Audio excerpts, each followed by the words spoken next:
আপনার মতো কপটদকহীন একটা কাপুরুষ গত 16 বছরে এই বক্তব্য দিতে পারেন নাই।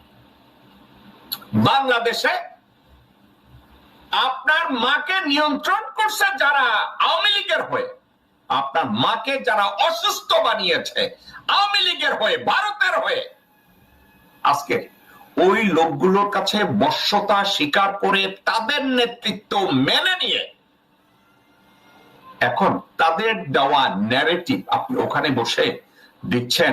পিন্ডি নয়, দিল্লি নয়। আপনি বাংলাদেশের জন্য আদৌ কি করেছেন? আপনি করেছেনটা কি? আপনি আপনার বাবার সুসন্তান হিসাবে কি করেছেন? বিএনপি তো আপনার নিয়ন্ত্রণে নাই, বিএনপি কেউ আপনার কথা শুনে না। আপনি পিন্ডির নাম নেন কেন? পিন্ডি তো গত 54 বছর